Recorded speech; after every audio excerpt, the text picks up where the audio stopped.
শোনো, তোমরা যারা 5 ওয়াক্ত নামাজ পড়ো এবং তোমরা যারা পড়ো না, তোমরা যারা ভেবে নিয়েছো যে সিগারেট খেলে মুসলমান থাকা যায়, মদ খেলে মুসলমান থাকা যায়, সুদ খেয়ে মুসলমান থাকা যায়, মিথ্যা বলে মুসলমান থাকা যায়, ঘুষ খেয়ে মুসলমান থাকা যায়, মারামারি করে মুসলমান থাকা যায়, আরেকজনের স্ত্রী আরেকজনের মেয়ে ওদের সাথে জানা ব্যভিচারে লিপ্ত হয়ে মুসলমান থাকা যায়।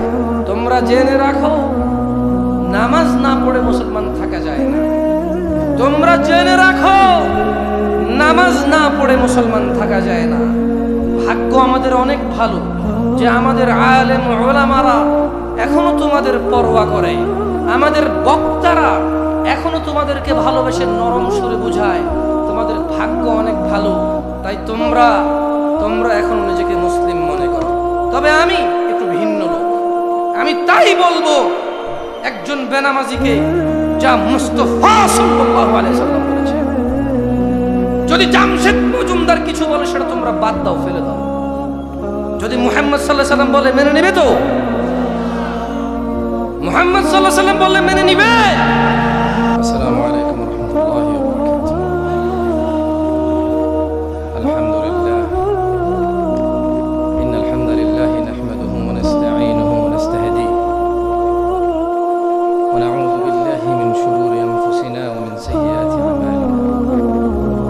মান ইয়াহদিহিল্লাহু ফালা মুদিল্লা লাহু ওয়া মান ইউদ্লিল ফালা হাদিয়া লাহু। وأشهد أن لا إله إلا الله وحده لا شريك له وأشهد أن محمدا عبده ورسوله فإن أصدق الحديث كتاب الله وخير الهدي هدي محمد صلى الله عليه وسلم وشر الأمور محدثتها وكل محدثة بدعة وكل بدعة ضلالة وكل ضلالة في النار. فيا عباد الله، قال الله جل وعلا: فأعوذ بالله من الشيطان الرجيم: يا أيها الذين آمنوا اتقوا الله حق تقاته ولا تموتن إلا وأنتم مسلمون.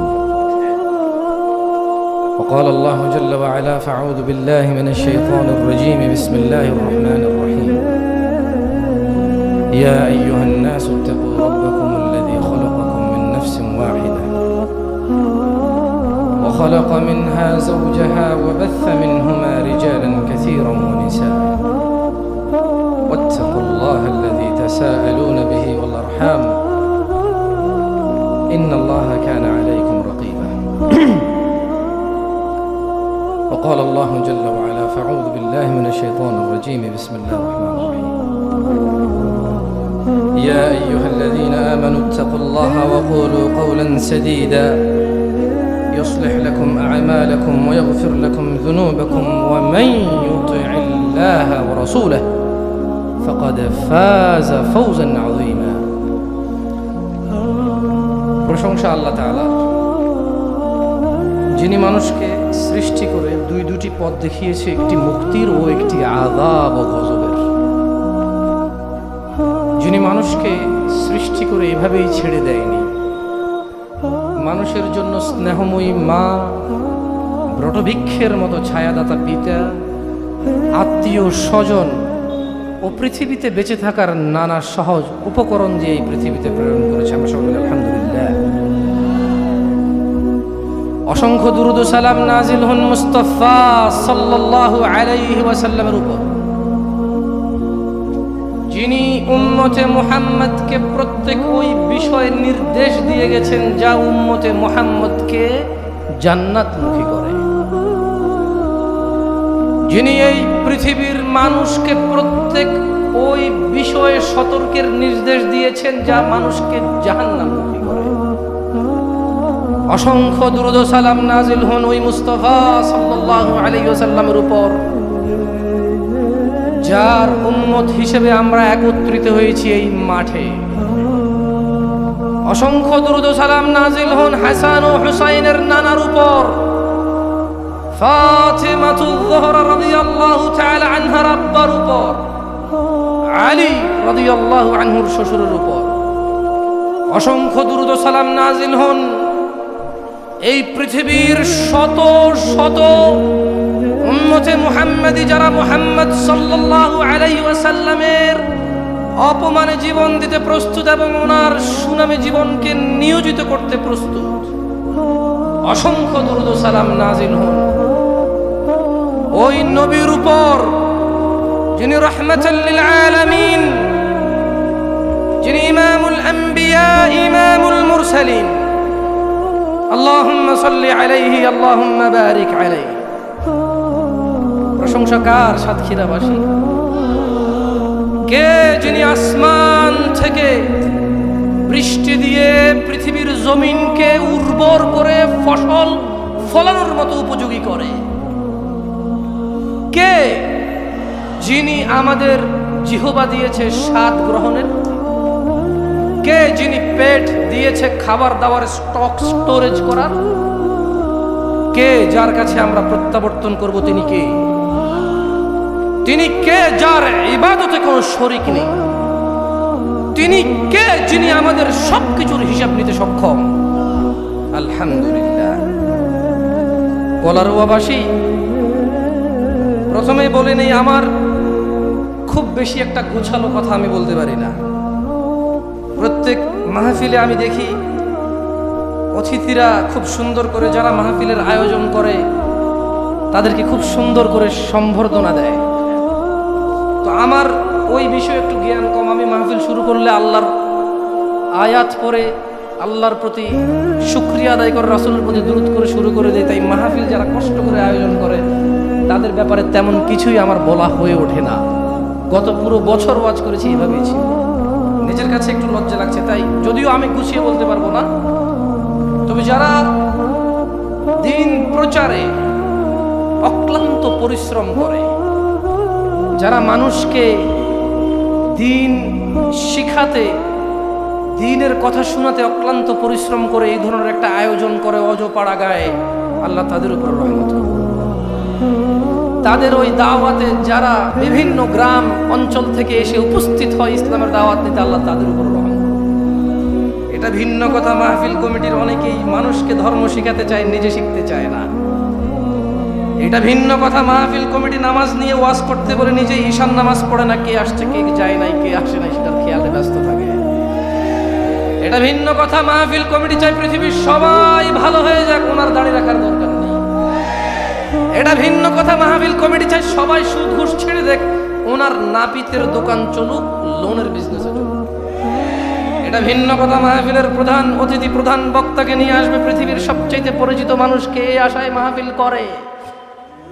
এটা ভিন্ন কথা, মাহফিল কমিটি কিছু কিছু, সব না, আমি জানি না কে এরকম, তবে এরকম হতেও পারে। আমার কয়েক জায়গায় গিয়ে ফিল হয়েছে, অনুভব হয়েছে যে মাহফিল কমিটি মনে হয় অধিকাংশ যারা আছে কমিটিতে অধিকাংশই বেনামাজি। আফসোস, আফসোস, মানুষ সুদ ঘুষ গালিগালাজ জানা ব্যভিচার নেশাকে যতটা নোংরা মনে করেছে, নামাজ ত্যাগকে এর চেয়ে অনেক অনেক নরমাল ব্যাপার মনে করে নিয়েছে। আফসোস লাগে তখন যখন দেখি মুসলিম সমাজে মুসলিমের সামনে বক্তব্য দিতে এসে এই এলাকার জুমা মসজিদগুলো ফুল হয়ে যায়, আসরের সময় খালি দেখা যায়। আফসোস লাগে যখন বাপ মুসলমান, মা মুসলমান, নিজে মুসলমান, থাকি মুসলমানের পাড়ায়, সপ্তাহে গরুর গোশত না খেলে নিজেকে দরিদ্র মনে হয়। মুসলমান হিসেবে গরু খাওয়া হালাল, শুকর খাওয়া হারাম, এতটুকু বুঝি। নামাজ ত্যাগ করলে ইসলাম ওই ব্যক্তির মধ্যে থাকে না, ও ব্যক্তি মুনাফিকে রূপান্তরিত হয়ে কুফরে নিমজ্জিত হয়। এই অনুভূতি হারিয়ে গেছে, এই জন্য আফসোস লাগে। আফসোস লাগে আল্লাহ তাআলা এই দ্বীনে ইসলামের 5টি স্তম্ভের আল্লাহকে সাক্ষ্য দেওয়ার পর দ্বিতীয় স্তম্ভ, দ্বিতীয় পিলার এবং খুঁটি, যার উপরে ইসলাম দাঁড়িয়ে আছে, দ্বীন মুসলিম দাঁড়িয়ে থাকবে, সেটাকেই নামাজ করেছে। আফসোস লাগে যখন 98% জন লোক ফজরে ঘুমে থাকে। আফসোস লাগে যখন এ পাড়ায় একটা মসজিদে নামাজ পড়ার ধরন একরকম, তাই ও পাড়ায় আরেকটা মসজিদ হয়। এই নিয়ে চায়ের দোকানে খোঁচাখুচি হয় যে এতগুলো মসজিদ দিয়ে করবে কি। অথচ 10 বছরে যাদের উপরে সলাৎ ফরজ হয়ে যায়, তাদের সবাই যদি মসজিদে আসতো, এরকম আরো 3টা মসজিদ তর্ক ছাড়া আপোষেই করা লাগবে, অথবা এই মসজিদটা 5 তলায় রূপান্তরিত করতে হতো। আফসোস লাগে মানুষ ওয়াজ শুনে নিজেকে মুসলিম মনে করে, ওয়াজ করে নিজেকে মুসলিম মনে করে, নামাজ পড়ে নিজেকে মুসলিম মনে করতে হবে। বেশিরভাগ মানুষের অনুভূতি নষ্ট হয়ে গেছে। আমি নিজেকে বাদ দিচ্ছি না, এই কাতার থেকে আমি নিজেকে বাদ দিচ্ছি না, আমার পরিবারকে বাদ দিচ্ছি না, আমার পাড়া প্রতিবেশী আত্মীয় স্বজনকে বাদ দিচ্ছি না। আমি বলতে চাই না যে চিটংয়ে আমার পাড়া আমার ঘর অনেক নামাজি, কলারুয়া এসেছি সব বেনামাজি, আমি এরকম বলতে চাই না। আমার কথা এভাবে নেবেন না কলারুয়াবাসী। আমি বলতে চাই আমি সাতক্ষীরা কলারুয়াতে প্রথম এসেছি। বেনামাজির যে পরিসংখ্যান আমি আপনাকে বলছি, তা আমি আমার ঘর আর আমার গ্রামের থেকে বলছি। আর হ্যাঁ, আমি মনে করি বাংলাদেশের সব জায়গায় এরকম। আমি ভুল হয়ে থাকলে আল্লাহ আমাকে ক্ষমা করুন। আপনারা নামাজি মানুষ, আল্লাহ আপনাদেরকে কবুল করুন। শুনে রাখো কলারুয়ার মানুষ, যার কাছে আমাদের প্রত্যাবর্তন, যিনি আমাদের প্রত্যেকটা সেকেন্ডের হিসেব নিতে সক্ষম এবং তিনি নিবেন, আল্লাহ আমাদেরকে ক্ষমা করুন, আশ্রয় দিন। তিনি বলছেন, কুল লিইবাদিয়া আল্লাযীনা আমানু ইউকিমুস সালাতা ওয়া ইউনফিকু মিম্মা রাযাকনাহুম সিররান ওয়া আলানিয়াহ মিন ক্বাবলি আন ইয়াতিয়া ইয়াওমুন লা বাইউন ফীহি ওয়ালা খিলাল। ও মুহাম্মদ সাল্লাল্লাহু আলাইহি ওয়াসাল্লাম, কারা কারা আমরা উম্মতে মুহাম্মদ? উম্মতে মুহাম্মাদি কারা? আমরা উম্মতে মুহাম্মাদি, আমরা সবাই কি উম্মতে মুহাম্মাদি? আমরা সবাই কি উম্মতে মুহাম্মাদি? তাহলে শুনে রাখো, উম্মতে মুহাম্মাদি সাল্লাল্লাহু আলাইহি ওয়াসাল্লাম তোমাদের প্রতিপালক, আমাদের প্রতিপালক, আরশে আযীমের মালিক, বিচার দিবসের মালিক, অন্তর্যামী, মানুষের রাজ্জাক, মানুষের নিরাপত্তা দানকারী। তিনি ওনার হাবিব সাল্লাল্লাহু আলাইহি ওয়াসাল্লামকে বলছেন, কুল, ও উম্মতে মুহাম্মদ, জেনে রাখো তোমাদের রব, তোমাদের প্রিয় মুস্তাফা সাল্লাল্লাহু আলাইহি ওয়াসাল্লামকে বলছেন, কুল, বলে দিন, লিইবাদিয়াল্লাযীনা আমানু, বলে দিন আমার বান্দাদের মধ্যে যারা ঈমান এনেছে,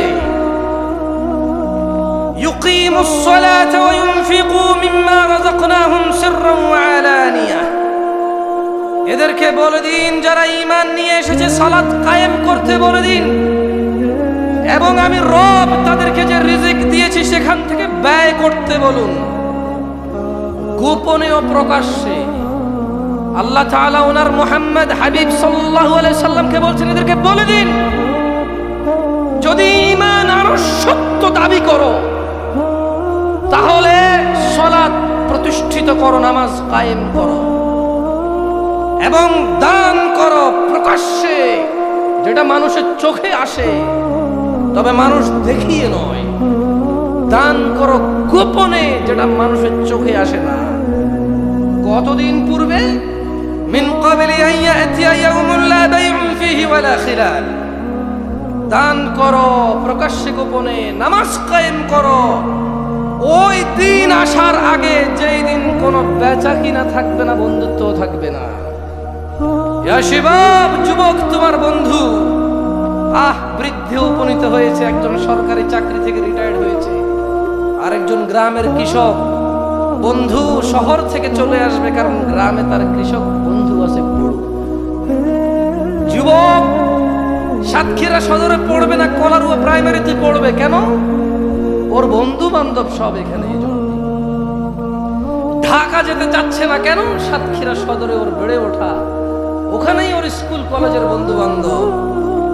জেনে নাও উম্মতে মুহাম্মদ সাল্লাল্লাহু আলাইহি ওয়াসাল্লাম, ও রবের বান্দা যারা তোমরা নিজেকে স্বীকৃতি দিচ্ছ এবং আত্মসমর্পণ করেছো, যিনি আসমান ও জমিনের প্রতিপালক, ওনার কাছে তোমাদের রব বলছে সালাত কায়েম করো, দান সাদাকা করো গোপনে ও প্রকাশ্যে। ওই দিন আসার আগে যেই দিন বেচা কিনা চলবে না, যেই দিন কারো বন্ধুত্ব থাকবে না, তোমাদের রব বলছে ওয়াকিমুস সালাতা ওয়া আতুজ যাকাত ওয়ামা তুকদ্দিমু লিআনফুসিকুম মিন খায়রিন তাজিদুহু ইনদাল্লাহ ইন্নাল্লাহা বিমা তা'মালুনা বাসীর। আর তোমরা সালাত প্রতিষ্ঠা করো ও যাকাত প্রদান করো, আর তোমরা সালাত প্রতিষ্ঠা করো ও যাকাত দাও, এবং তোমরা উত্তম কাজের যা কিছু নিজেদের জন্য পেশ করবে আল্লাহর কাছে তা তোমরা পাবে। তোমরা কি আল্লাহর কাছে ভালো কিছু পেতে চাও না?